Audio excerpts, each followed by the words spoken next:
All right. He's going to Moose, he told me. No, I did not say that. That is not on record. I don't know if it's recording. We'll pick it up later. Because obviously you wouldn't want this to be the end of the season, but to finish the way you have must be pretty proud as a coach. Yeah, the bounce back after 2 disappointing games against Sydney, and obviously, you know, the overtime game really hurt. And then last week, I didn't think we played our best basketball, but to bounce back the way we did, and you know, our mantra and what I've been talking to the team about all week is make our last game our best game for everybody individually and as a team. And I think that really took that on board. And it's been a hard week of practice. We took it on board that this is your job. You turn up every day. This is what you get paid to do. And there was no early celebrations because we had a job to do, come in and win today. And all credit for the team to really pulling together. To take down a team like Bendigo that have been above and beyond all season, how far has this group come from the start of the year? Yeah, we made that comment in the chat from where we were the first game in Sydney and giving up, for the first couple, probably 6 or 7 games, 100 points, 90 points on average, and to be able to come in and hold them to 73 and really have control of the game, I think for a majority of it. There's been huge growth, I think, from an individual standpoint, but huge growth in our team, from our chemistry, in how we wanted to play fast, but also our growth at the defensive end has been, I think, a change since Christmas. Would it be nice to be able to see this group stay together now? Yes, I guess that's the thing now over the next couple of weeks, what we do with free agency. Obviously with the new ownership coming in, that may not start for a little while until all of the details get sorted, the process gets sorted, but that's something we'll have individual exit meetings like this week and then put a formula together about us being a top 4 team. That's what we need to get to, and that's the goal. We were close this year with the young and inexperienced team, and so our job is to make this team even better. You can joke about and smile about Jade's 40 points, but how far she's come since you first laid eyes on her? It's his favourite question ever. Since the hub season, as a smiling assassin to now.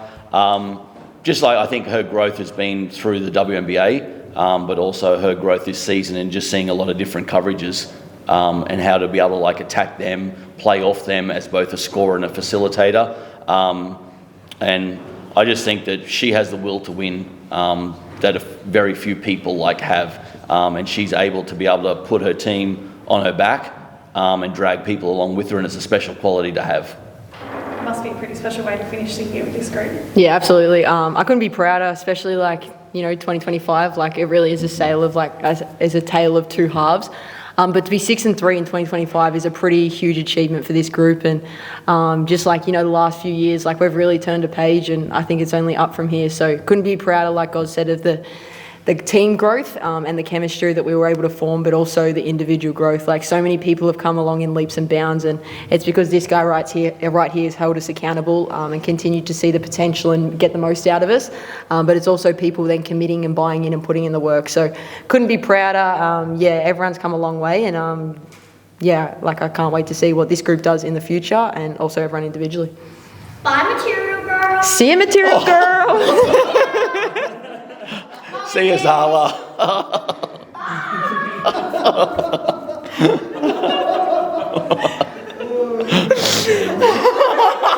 That's crazy. That's probably the press conference moment. Yeah, it probably is. Jade, being around this group for the whole year, there's been a lot of ups and downs, as you mentioned. It's a tale of 2 halves from this season. What's your biggest takeaway being around the group the whole season?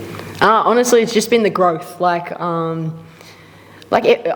all honesty, December wasn't a good month for us, but the fact that we didn't give up and everyone was able to buy in, turn it around, and the growth, particularly in the last 6 to 7 weeks, has just been huge. And it takes buy-in. We can kind of Goz and I can harp on things and stuff like that, but it takes a personal choice to then commit to it and buy in. And everyone's been willing to do that, and people have been vulnerable. They've gotten out of their comfort zone, but people have decided to change habits for the better of the team, but the better of themselves individually too. So I think being around the group, and then you see the chemistry, and then someone like Indy's celebrating after a big 3. Everyone's buying into the system. Meg's the loudest person, always on the bench. So just those little things, everyone bought into into it, and like we don't get a 6-3 result in 2025 without that. So I think that's the thing that I enjoyed the most and what I was most proud of, just seeing the individual growth from people that brought in for the team's sake, and then were able to grow as a group. So that was really cool. And for you, you obviously have a few decisions that you need to make, but you've been with the Caps for I think five seasons. I have. You've seen the highs, like being close to the finals and all that, and you've seen the lows. What is it that you want to see for the Caps, for the franchise in the coming seasons, coming off the season? I mean, Canberra loves winning, right? And we get to look at 9 banners at the end of the court at every game, every practice. We've been lucky to practice here every year, and that's the thing that keeps me coming back is I want to add to that. And I've been here for 5 years, and I absolutely love it here. I love the franchise, the people involved, the community, the fans. They're second to none. I love the teammates that I get to play with every year and stuff. So some continuity I would love to see, but also getting back to the finals, and that's something that drives me every day. I love to win. I hate to lose. So that's what keeps me around. I want to add that. I want to be that part of that 10th banner. So I'll keep doing what I can for this franchise. Obviously, I'll figure it out, but absolutely love it here. Canberra's home, and don't know. It'd look weird if I played another team, wouldn't it?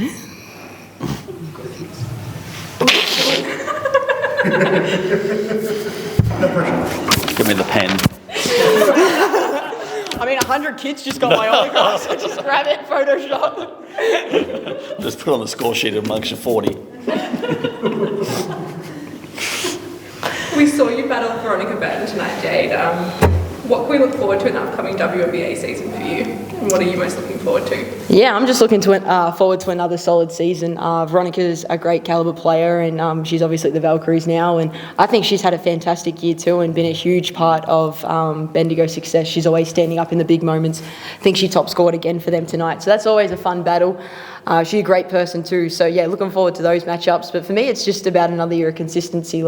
It's my 3rd year in the league now, so I've kind of figured it all out. I'm still young in that league, but just going in, being confident, backing my abilities. I think I can play with a lot more freedom over there, knowing I've seen every coverage this year, from a trap to a press to being guarded in the full court. So I can go over there with a lot of confidence, knowing that, I can kind of face anything and then hopefully help my team win and hopefully get into some finals action over there with the Mystics. You've added the mid-range game this year too.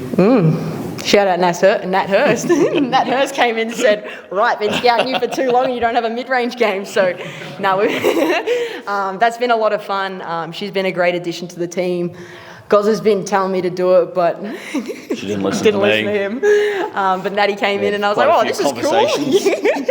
Maybe not conversations. That's really fun. But shout out to Nat. Shout out to Goz for, not yelling at me too much when I was trying to figure it out. But it's good and something I need to continue to do, because if I can add that to my game, teams have to look to scout another thing. And often, guys, we talk about key player matchups, but how fun is it for you to go out against Kennedy? Yeah, I guess it was more so me going against the players, because I have so much love and respect for the players that I've coached there for a long time, and when it's difficult because you want to beat them, but you have so much respect and love for Tolo and Kelsey and Kelly especially, and then I've had the pleasure of coaching Sammy and Abby Werung here, and so it's kind of bittersweet because you want them to do well, but I'm going in there to win, and so happy for them and wish them good luck for finals. But it's a bittersweet feeling coming in, especially when you're playing here that have so many good memories with some of those players. And speaking of being back here, are we hoping that for next season that we'll be returning to the AIS? Let's hope so. I think this is the home of basketball. I think for the Caps, for Canberra, our crowd, I think is the best in the league, and the crowd has done a phenomenal job of getting us over the line, and you can hear the energy that they bring. And I'd rather play no other place here. So I think that this is the spiritual home for the Caps, and we should be back here and continue to fill it and pay back to the fans that come every week. No place like home. No place like home. Oh.